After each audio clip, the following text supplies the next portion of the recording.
Hello, ladies and gentlemen, and welcome to episode 111 of the Seezus Show.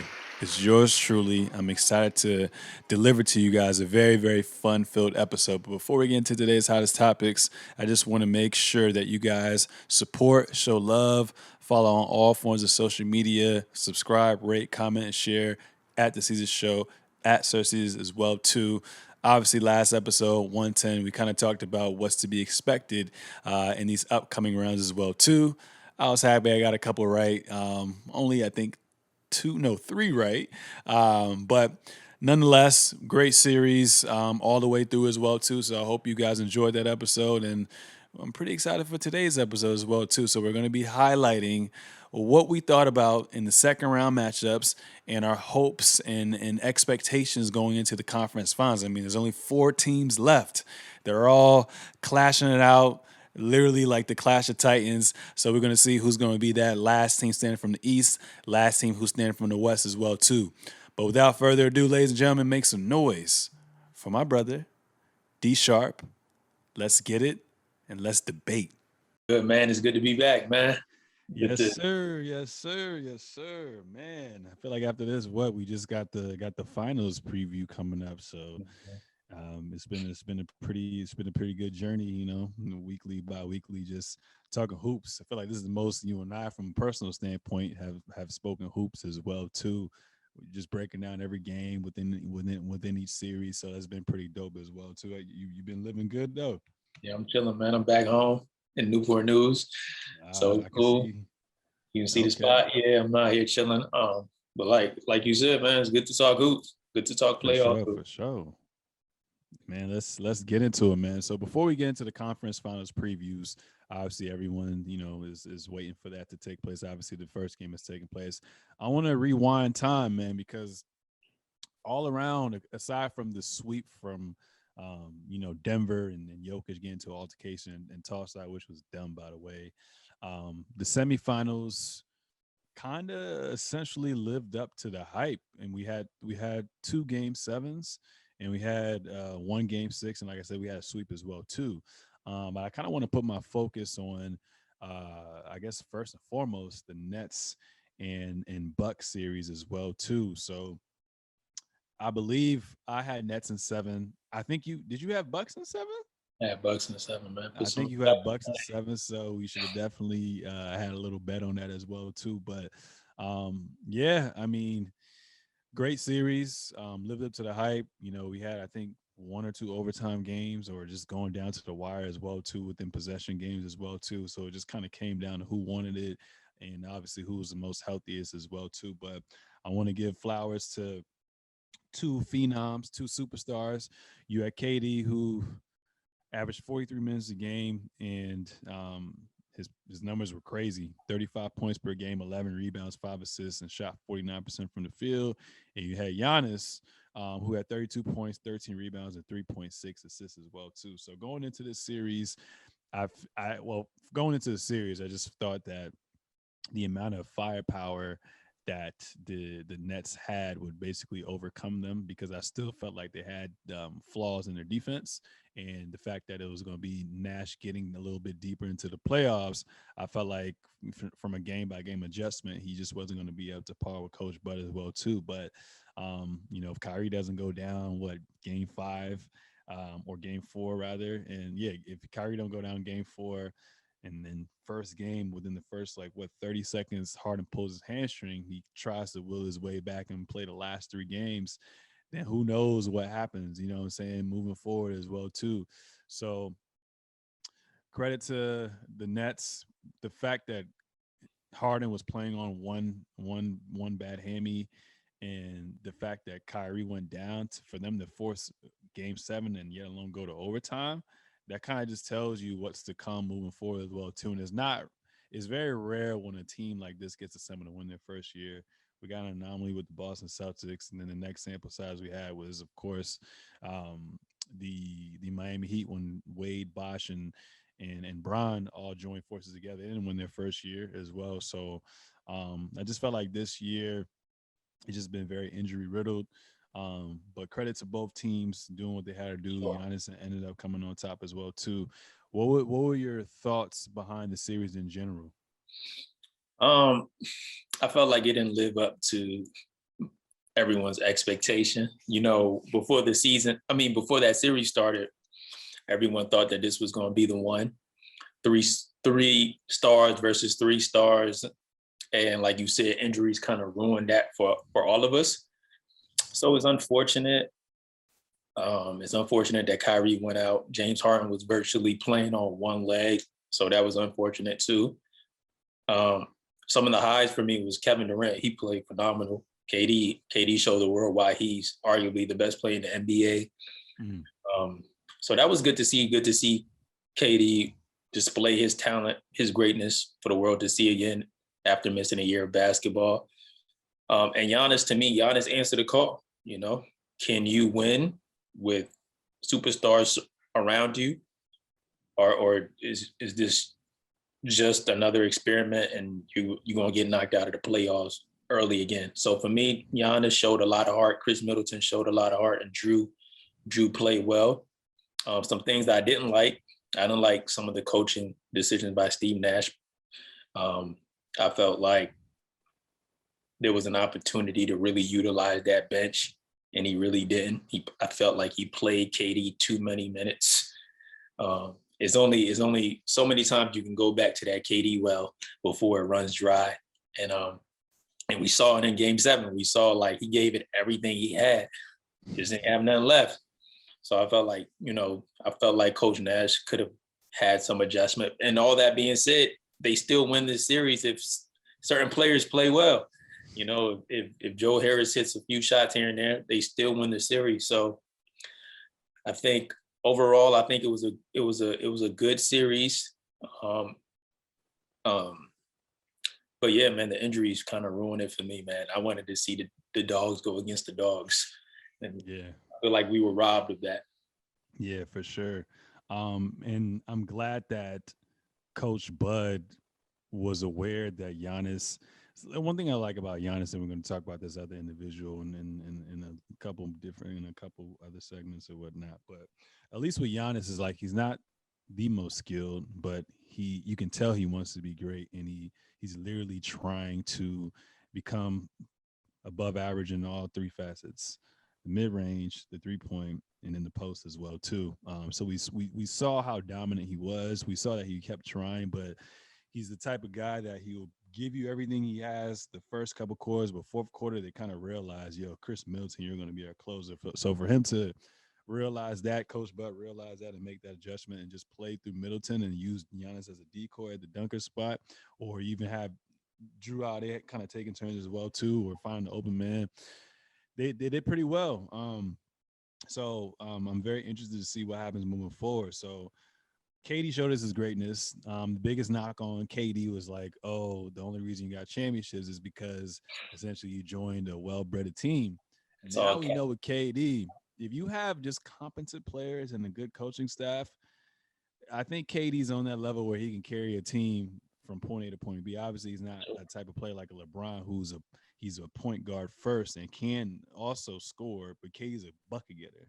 So he put the right pieces around KD. Honestly, KD just needs that. If Harden didn't play this whole series, like we said, and KD was with Kyrie, they would have won that joint. Oh yeah, for sure. Probably won it 5-6, like for real, Yeah. for real. But that just shows you how great KD is, and he got in his bag, man. Like I think the whole world was. I think the narrative changed obviously when Harden went down. Like yo, KD, and then when Kyrie go down, yo, KD, let me show me what you about. And he showed out, and he literally has no weakness in his game whatsoever, as well too. So it was sad seeing him, take that L, but I felt happy that Giannis kind of got over that hump. I mean, it's the second time in the conference finals, but it was good to see, someone who worked so hard for everything to pay off in the end as well too. So, two questions for you. One, has KD solidified that he's the best player in the game? Does LeBron still have that crown? We'll start off with that question. I got another question after this. Um, I think when you have players at the level of KD and LeBron, It's like it's like who it's like who do you decide? I think for me, I'm gonna give the edge to LeBron just because of the championships ring. But if I'm talking about the complete game as a basketball player, I gotta go with I gotta go with KD. I mean, what he showed this playoffs, I'm unguardable. Like there's no weakness he has offensive. Like one day, sometimes I wake up and be like, yo, LeBron the best player in the league. And I'll be like, you know, nah, KD the best player in the league. That's really what it is. And I think as a fan of the game, I Yeah. think it's just cool just to appreciate both of them and what they do special, what KD does special, and what Bron does special. I think when we start to compare who's better and who's the best, we ruin the experience as fans to really enjoy the brilliance of both players. But like, I wouldn't even be mad if you say whoever you say, right? Like LeBron's a phenomenal playmaker. His ability to think the game through, and KD just a bucket, just a real bucket. And so I don't know, man. I'm leaning to LeBron today. Tomorrow I might wake up and be like, yo, it's KD. All right. And then my second question for you is um, obviously, I feel like we're not going to have a form of normalcy until the next season is over with. So going into the 2022-23 season, not this upcoming season, because obviously we had COVID and then there was a lot of pressure with the TV deals and whatnot. So we started in, I think, Christmas time or a couple days before Christmas. And then the finals, if you get that far, is going into mid-July, and then basically we're going back to normal. But the amount of time that you have the amount of time to put into preparation and all that other good stuff as well, like that's still kind of shortened. So I hope we don't feel the effects of injuries moving forward and whatnot as well too. But if everything is sort of normal, teams are at full strength going into the playoffs next year. Do you think it's safe to say that the Nets should be the favorites going into next season as to be the champions?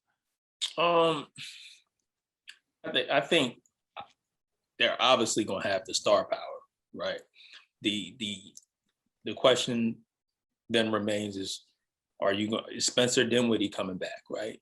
Is Joe are you gonna are you gonna trade for Joe Harris because he didn't really play that well this postseason? So it depends. Like, are you gonna try and go out to get Miles Turner? Like your defense was a major problem this season. So, and all your star players are coming back 1 year older. Two of them already committed to play in the Tokyo Olympics, so that's more games added to their legs. So how are you gonna revamp your team around your three superstars and answer some of those questions of defense, right, and shooting in the postseason? So if as of right now, whenever you have Kevin Durant, James Harden, and Kyrie Irving, you're always in that conversation for, yo, we're gonna be right back there if we're healthy. So yes, I think next year they're gonna be championship or bust type of team just because of the star power. So Hmm. Okay. Yeah, I agree with that as well too. Moving on from there, I guess we got to address the biggest elephant in the room is the Hawks 76ers. So I remember we had our initial playoff preview.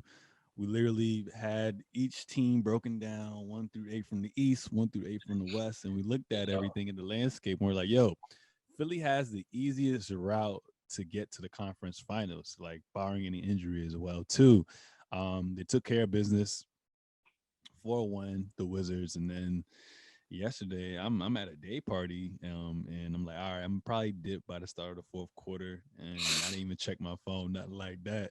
And I check, it's like 86 with like 8 minutes ago. I was like, yo, let me get my ass out of here right now. So to see them, I knew the Hawks were gonna make it close just because they showed the ability to make runs and whatnot as well too.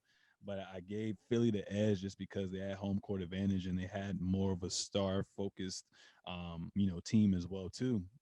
Basically, three borderline all star caliber players with just Trey Young right there, and Trey Young struggled the whole game as well too. But um, tell me about your thoughts on the series.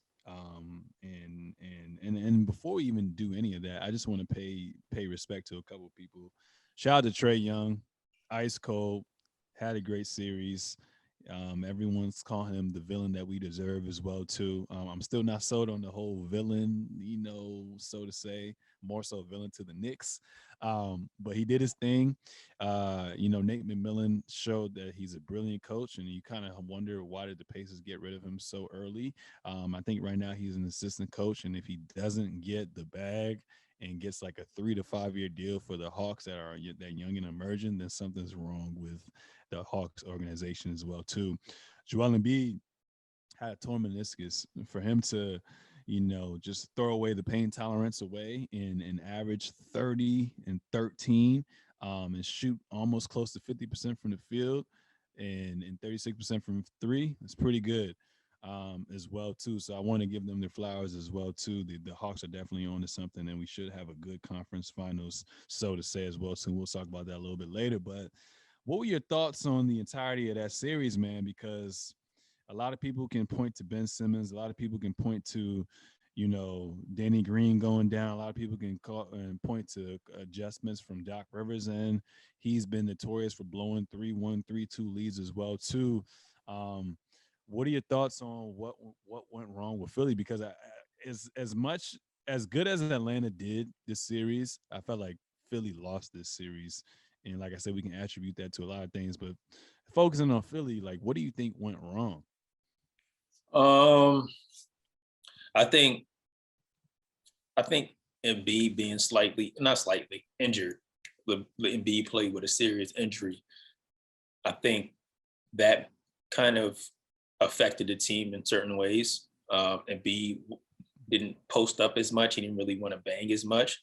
Obviously, he's dealing with a slight meniscus injury, so he doesn't really want to aggravate it to the point where he has to miss an entire season next season. So he played with a lot of caution, but he still tried to insert himself. And when in the playoffs, you need your best players to be at their best, right? So even though Embiid played well, I think it wasn't the MVP type of Embiid we saw throughout the season. Even though he left it all on the floor, he did a phenomenal job even being out there, given the situation he was in. And then I think, a lot of people have been killing this dude, Ben Simmons. I think Ben Simmons didn't play the way we would like him to play, right? He wasn't really as aggressive as he should have been. So I think that played a huge role in the entire series, and they didn't win in Game 5 when they had that huge lead. Like, you can't give a young team like that life when you have an opportunity to crush them. So that may be a reflection on the coach. That may be a reflection on the players just not executing down the stretch to really seize the moment, right? So when you have players like Embiid, Tobias Harris, Ben Simmons, and you've been in the playoffs before, you understand the pressure that comes with winning. When you're up that high, you have to seize the moment, right? Because if you don't seize the moment, you give other teams, especially a young team that is explosive, can shoot the three, and they have a dynamic point guard, you don't want to give them any sense of hope. So not closing out Game 5 to me was a missed opportunity for a playoff experienced team. And then Ben Simmons not being comfortable taking those free throws at the end of the games, I think that really kind of shook the team's confidence in their point guard, right?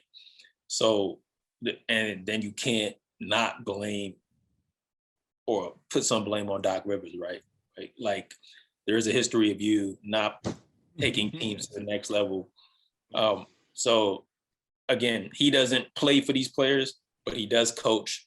I don't know what adjustment he could have made. I would have liked to see probably Maxey get a little bit more tick. But again, this was the Sixers series to win. They had, like, Atlanta was really giving them mad opportunities. They're like, yo, bro, here, y'all can win this shit. We really not supposed to be here, Nick. So yeah, man, I think it was a combination of just Embiid not being his 100% self, but no one's 100%, so you can't really make that excuse. Danny Green was out, another defender you could have thrown on Trae Young that may have another veteran leader who just may have just given, Ben Simmons a little bit of confidence. Like, yo, you good, bro. Don't worry. Don't let this moment really take you out of your game. I think, without Danny Green being there, you can kind of see it in Ben Simmons' face, like his confidence was losing. And when you're a great player, once you lose your confidence, you're no longer yourself no more. You start second downing yourself. So I think, you got to give respect to Atlanta. They still won it. They won 4 times. But I know Sixers are looking at, especially this year, they're looking at themselves like, man, this was the year. None of the big dogs are in it. Bron AD out. KD, Kawhi's Brooklyn, uncertain. yeah. Kyrie in Brooklyn, you know what I'm This, saying? So this was yeah. their year, and then like you said, they blew it as well too. Um,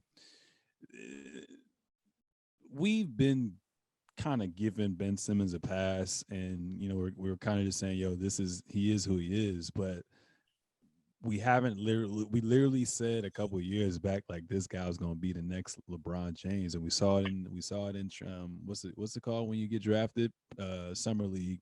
Obviously he broke his foot, then he came back on a tear his rookie year. They won 50 games their rookie year as well too, and showed so much promise, getting to where he needed to get to.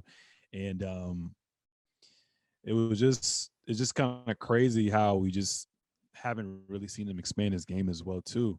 And part of it, I put the blame, I'd say 90% on him, because at the end of the day, it's mind over matter, and then 10% on the coaching staff, including Doc Rivers as well too. You have to set the tone early on when you took this position, like, yo, for us to get to this next level, for us to be a championship contending team, you're one of our max players. You're going to have to get uncomfortable, because when you get uncomfortable, that's when you're going to be able to make yourself better in the long term as well too. And I just felt like he kind of took that for granted, and I felt like Doc tried to reach out, Doc tried to reach him, and he would say it, but he just wouldn't go out and do it. But if you're going to be a max player, not only a max player, but the starting point guard for your squad, you have to be on the floor to not only, you have to facilitate for your team. You know what I'm saying? A lot of times when they had to take Ben Simmons out, their offense would just be a little sloppy as well too. And then when you have him in the game, he doesn't even want to initiate anything, because they're going to do a hack of Ben and whatnot. So, and like I said a little earlier with Giannis Antetokounmpo, Giannis isn't a great free throw shooter. He's not a good mid range shooter.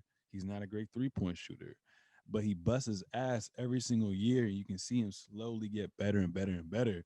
If you want to separate yourself amongst the pack, you got to put that extra time, energy, and effort in. And I just feel like he didn't want to necessarily do that, and thought he could get away with it as well too, given everything that he's gotten at an early age. So unless he looks himself in the mirror and surrounds himself with like-minded individuals, and I'm going to say this, get away from social media and disable your comments, because people are going to be killing you all off season, and then you're never going to improve. So I don't know if it's going to be him having to do that, or him having to basically put himself in a new environment and get traded as well too. I don't know what it is, because it just doesn't make sense how he's digressed each and every single year as well too. I mean, he does all the other things that are great, right?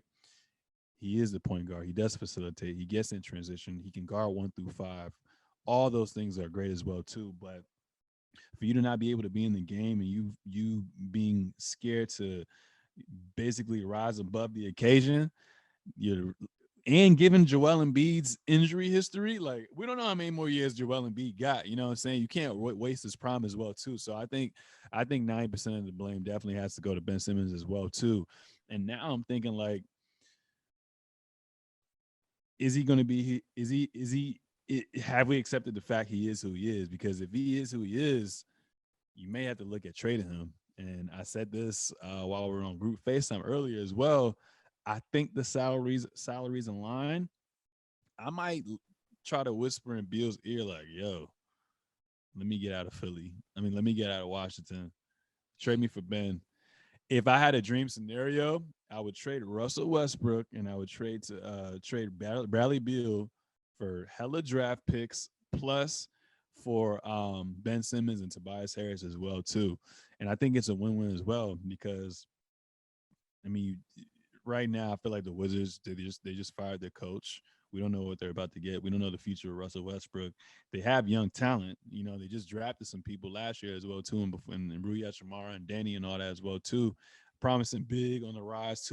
A couple. They have pieces around Ben Simmons with shooters everywhere as well too. So you get a franchise player who's only going to be 24 years old, and now there's no pressure or no quote unquote expectations.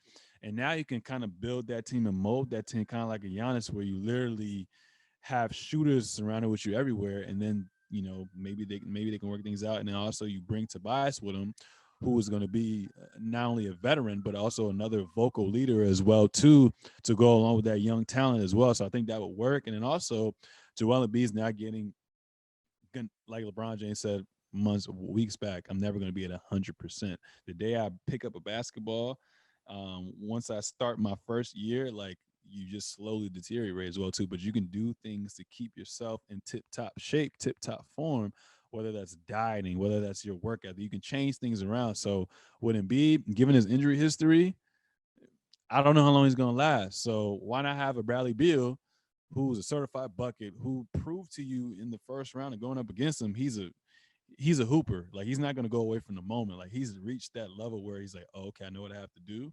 Okay, I'm going to keep my mental right. All right, bet. Certified bucket, all three levels. Russell Westbrook, that replaces Ben Simmons as the facilitator.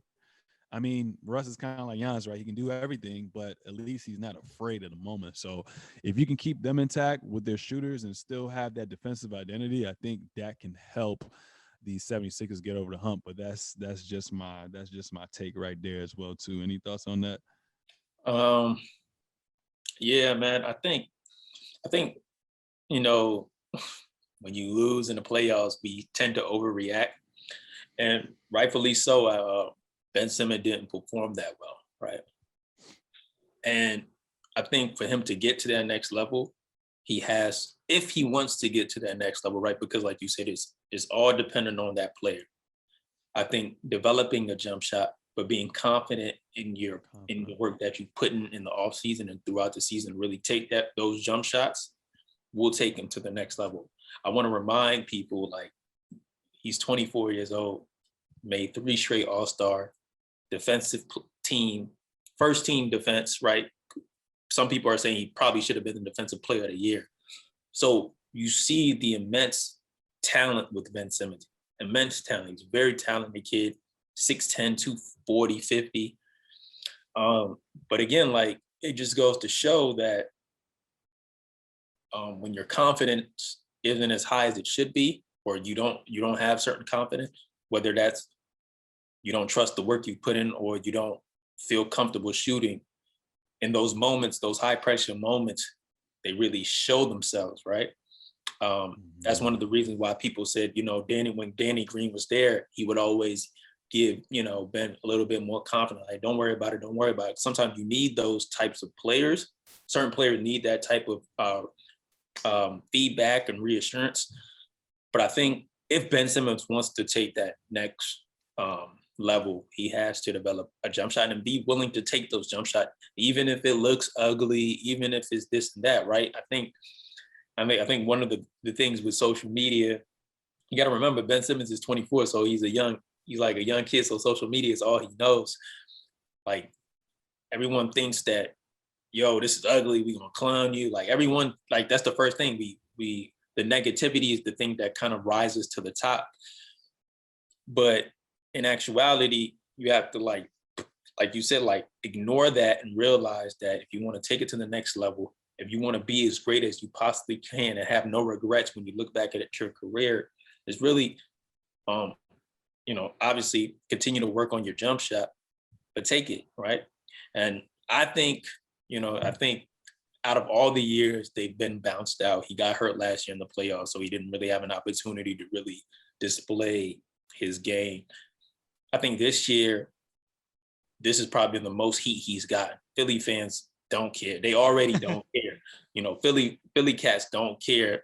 So they saw Embiid go out there and give it all he got. And Ben has played great this season.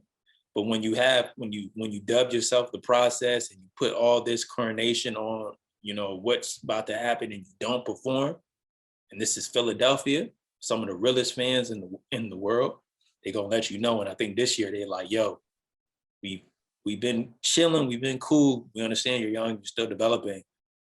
But the fact that you didn't show no aggression in a game 7, I think he attempted 3 shots in the fourth quarter, all games combined.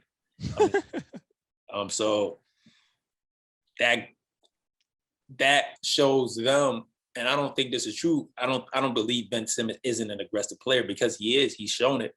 But in the series, I don't know what happened where he felt like, I don't really want to insert myself, and that can't be the case, right? He knows that, right? He in his interview said, "Yo, I didn't play as well as I possibly can," and as a player, it hurts because you want to do everything to help your team win. And for whatever reason, you know, whether it be confidence, whether I don't really want, if I go to the line, I'm shooting historically the worst in the NBA. I don't really want to put my team in a bad situation. And he started thinking the game instead of just reacting and playing. And you can see that. And once you start thinking and not just reacting, you start to see what happens. You start freezes. Oh, maybe I shouldn't go for a dunk. And I'm 6'10", but maybe I missed the dunk and I get fouled and I got to go to the line to make this. So you start thinking of all these scenarios before the situation actually occurs. And I just think for Ben Simmons, I think use this as fuel to just get better and take your game to the next level. But don't let this moment in time define who you are as a player, because you're not. You're better than it. We all know that. So that would be my advice for Ben. Okay, cool. Moving on from that, going into the Hawks versus Bucks series, I think that's set to begin on Wednesday as well too, and it should be a pretty good series as well too, because like I said, the Hawks are going in as the underdogs as well too. Everyone kind of has crowned that the Milwaukee Bucks are going to be the prohibitive favorites, are going to be representing the East when it's all said and done as well too. I'm not going to sleep on the Hawks just because they've shown from series to series that they not only can adjust, but they can come back, and they have that form of resilience within them as well too. But at the end of the day, it's all about matchups as well too. So I feel like they're gonna have, like, I feel like with Philly, they live and die by Joel Embiid playing inside out. And I think with the Bucks, Giannis is gonna get out in transition. They're gonna kick it out to the open shooters, and if they have to play inside out, they can as well too. But I think you're gonna have a team that's been, both teams have been battle tested as well too. But I feel like with the Bucks, the fact that they got through who we thought were gonna get to the finals, they have this new form of confidence with them, and they also have home court advantage. And Milwaukee Bucks, since the first round against Miami, and then going into the Nets, they haven't lost at home yet as well. So just off the strength of their home court, of home court advantage, I don't expect them to lose. But also, Trae Young has proven he can win on the road as well too, and nothing's too bright of a moment for him as well too. So I'm interested to see who's going to be guarding him. Obviously, that primarily is going to be Drew Holiday. But aside from that, it's not like they have a super dynamic wing two-way type of player. So you can't put PJ on like how you put PJ on, Kevin Durant as well too. So are you going to go with him a little bit, with Cunningham, maybe Middleton? Who's going to really try to neutralize and shut down Trae Young as well too. Then you can also argue on the other side, who's really going to slow down Giannis as well too. So it's going to come down to obviously coaching, but I think that the Bucks have more firepower, and I think their coach is oddly enough gonna out coach Nate McMillan. We'll see as well too. But what are your thoughts on that series? Who you got winning how many games? I think this is one of those series where the Bucks just want to get shit done. So I'm gonna give an outlandish take right now. Because I think Trey can win you one game, but I felt like Philly just had too many mishaps, and obviously with the Knicks, this was their first year in the playoffs, and Julius Randle, it was his first time around too, and just didn't really have that much offense. So I'm gonna say Bucks in 5. You stole the words right out of my mouth, bro. I think the Bucks are going to win this in 5. I think they got better with, like, you got a perimeter defender in Drew, right? the Bucks have a great defensive team, a great defensive team. And one of the things that Atlanta does is Trae Young on the pick and roll, he's able to get that lob to Capella. With Giannis, he's so athletic. He's so quick. Like, he can cover ground exceptionally fast. So not only will Drew be making it difficult for Trae Young to get into his sets and for Atlanta to get into their action, but Giannis, like, he's a monster. Like, you can throw it up there, he'll go quick, he'll go and get it. He'll make it difficult for Capella. He's like a Shaquille O'Neal type of force who can run like a 4-4. It's like, that type of pressure on Atlanta. They don't have that type of size and athleticism to combat that, right? And then I think with Chris Middleton being their closer at the end of the games, it allows for the Bucks to have a proven all-star in crucial moments. If those games end up winding down to crucial moments, a person who is able to hit the outside jump shot, get to a spot and get fouled and hit free throws, right? So it's going to be hard for that Atlanta team to really overcome the dominance of Giannis. No one has been able to do it successfully.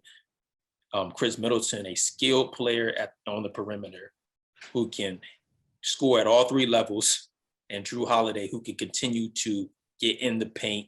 And once you have a point guard that can get in the paint and cause that much havoc, you're putting a lot of pressure on your front court to really be able to stop that.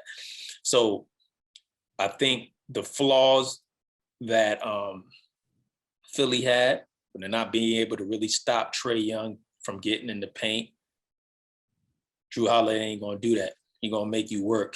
He's gonna make you work. And then you have Giannis. And this brother, like, he is going to cook, like, for real.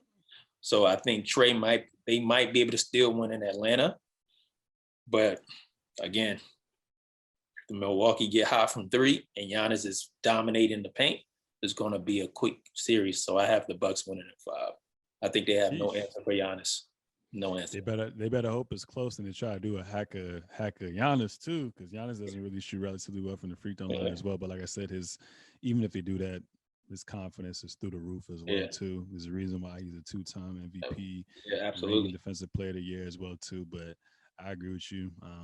Definitely got the Bucks in 5 as well too. So hopefully I'm wrong because I want to see some good basketball, but we're gonna see. You'll see some good basketball. It just won't be that long.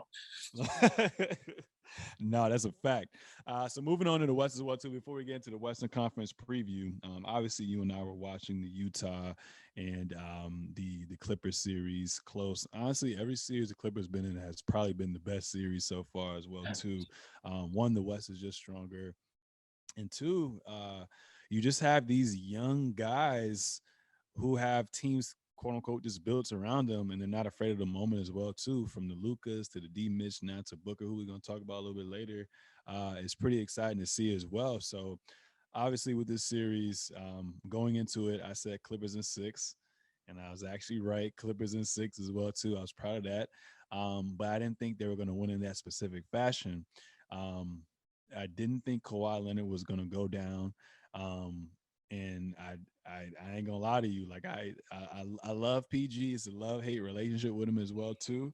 But if you would have told me this series he was gonna average 29, 10, and 5 and shoot over 40% from the field and almost 90% from the free throw, I was like, damn, I wouldn't believe it as well too. But Ty Lue, man, he's a great coach. At first, I was shitting on him because I just assumed because he plays with LeBron. LeBron always overshot. That's why a lot of superstar or other all-star caliber players don't like to play with LeBron because it lives and die by him. It's like, all right, if we win, LeBron's the best. If we lose, LeBron don't have no help. Like, there's no happy medium as well too. So I felt like Ty Lue kind of suffered from that as well too. But now we're actually getting to get to see his array of adjustments and what he can throw at you as well too. So Ty Lue kind of reminds me of LeBron James in the sense of LeBron always has game one as a feel for. Like some coaches just attack you right away as well too. But he's gonna go throughout his entire depth, and he's gonna go and see, all right, who can I count on in these dog ass moments? Yeah. Who can I count on? Who can I rely on? And what are y'all throwing at me? Okay, this is what y'all gonna do. I'm gonna combat that as well too. So for him to realize in the first series that we're just going to go and play small basketball, and basically just attack the rim as well too. For him to kind of, because I believe in game one he started Zubac. No game. So game one he went small, and then game two he went back to Zubac, and then moving forward he just continued to go small as well too as well. Um, but you kind of have to do what you got to do. You got to blitz. You have to pick up Donovan Mitchell full court, and then when you can't force him to be playing at his own pace and being able to do what he has to do. You have to kind of blitz him and double team him, get the ball out of his hands, and force other people to beat you as well too. So I was proud that they did that. I was proud that it was pretty much even on the boards, even though they went small as well too.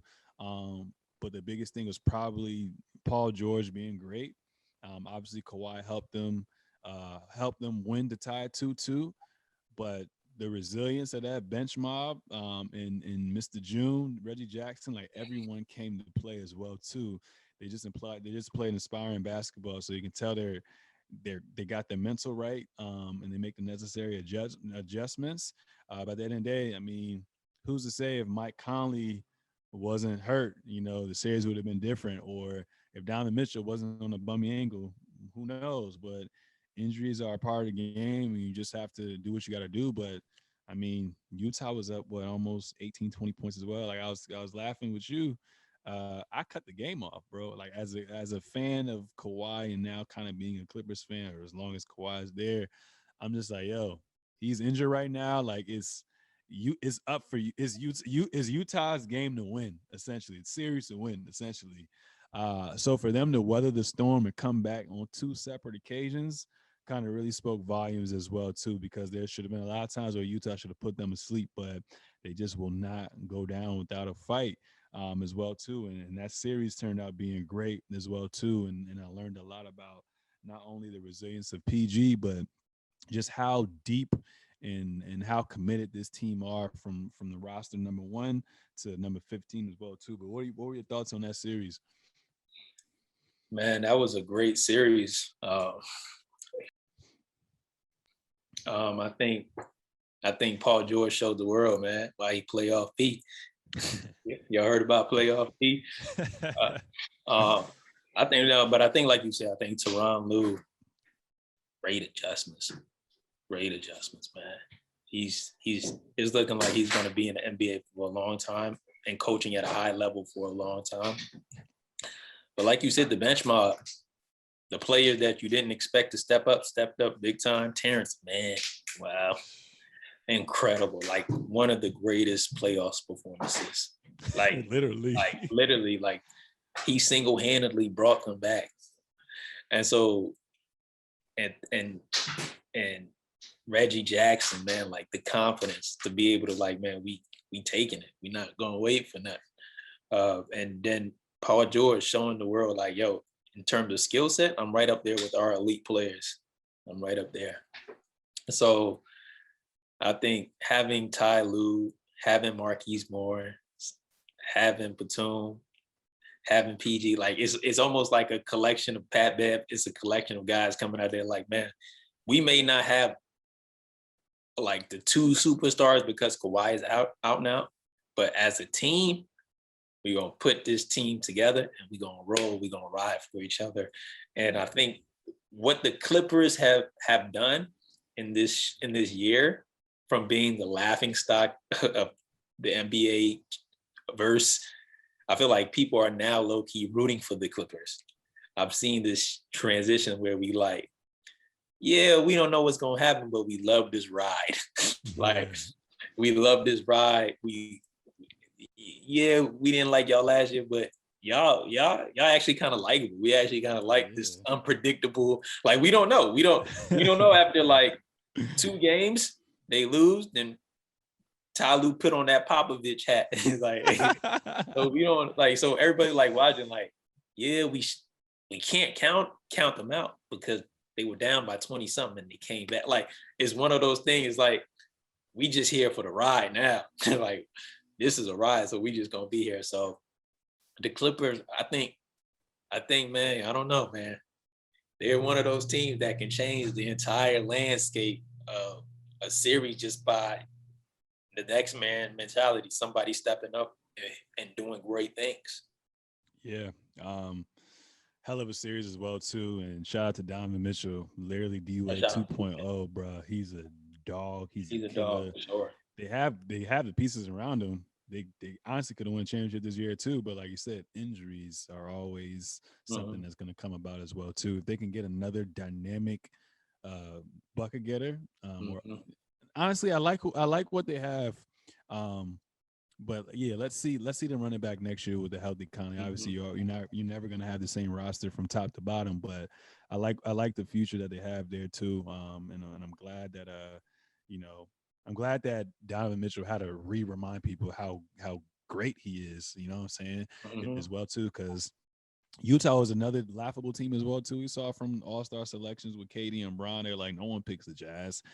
No, there was no all. I mean, Donovan Mitchell ain't make it to all. He was an All-Star reserve, I think. No, I don't think he's All-Star. No, he's All-Star reserve. He didn't make any of the all teams, so he got a chip on his shoulder as well too. And he's one of those kids where he knows he wants to be great, and he's a student of the game. So,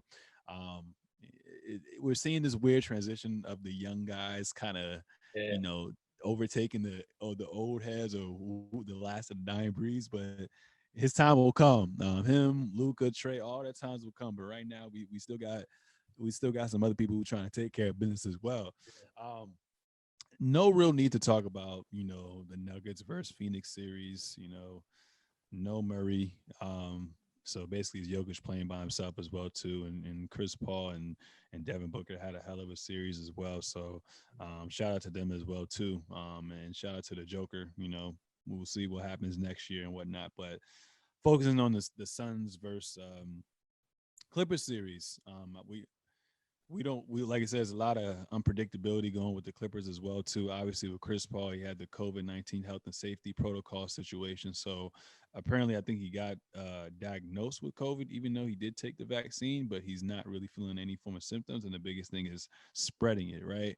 So I think with quarantine, they want you to at least quarantine for 10 to 14 days. So he didn't play game one yesterday, and I don't know if he's going to be available for game two. So if I was a betting man, I'd say he'd probably be back by game 4, game 5-ish as well too. But I feel like with Kawhi not being in the lineup, they still have enough to basically be evened up or be up in the series by the time he comes back as well too. So I like it. You have two great coaches. I think Coach Monty Williams is another great coach as well too. You have depth at almost every position as well too, from top to bottom. So I think it's just going to come down to X's and O's again as well too, and then Chris Paul as well too, because I was watching game one, like we said, like because Ty Lue played I think like 11 men, saying Boogie, who played Morris, Bev, Reggie, Man, PG, Batum, Kennard. Like he played everybody just to kind of see and get a feel for as well too. So we know going into the series, like Boogie, if he's going to play, it has to be in limited minutes, but you're gonna have to play small. You're gonna have to play small and just be physical with DeAndre Ayton. Because it's kind of crazy how, and like you told me a little earlier as well too, Devin Booker went for a 40-point triple-double. You know what I'm saying? They're at home as well too. You know what I'm saying? Like we know Devin Booker's great. He's damn near looking like the next, coming of Kobe Bryant from an offensive standpoint as well too. But their role players did what they were supposed to do, and they took care of business at home as well too. For them to do all of that and still only win by the final score was 114-120, but you can really say they lost by 2 points if the Clippers don't have that defensive collapse as well too. Who knows what happens? You feel me as well? So for them to play damn near their best game of probably the entire playoff run, that kind of gives me a little bit more optimism moving forward with the Clippers as well too, because like we said, this is a team that's not gonna go away. I mean, the Clippers could still game one.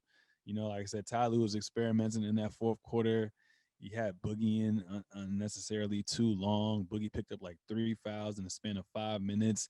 It was kind of him and Morris basically trying to work with other bench players, and it just didn't look like a Ty Lue type of lineup. So they kind of sacrificed that. But you got to be encouraged with what PG and Reggie and the crew did as well too. Because aside from that, I mean, Terrence Mann only played 27 minutes, but I can see they had a 38-hour turnaround, so you can kind of see why he would want to go 10, 11 deep as well too. So I expect the roster or the rotation to be a little bit tightened up as well too, and I expect for them to kind of just have to pick up Devin Booker full court, and you can't allow him to get in that high screen and roll action as well too, because if you're gonna have Zubac, he's always gonna cut back. So Devin Booker is just gonna be free in the mid range, and if he plays the two up close, he's just gonna blow by you as well too. So it's one of those things where you basically just have to take the ball out of his hands, and just try to force other players to beat you. And at the same time, you're gonna have to try your best to defend the 3-point line, especially from the corner three as well too,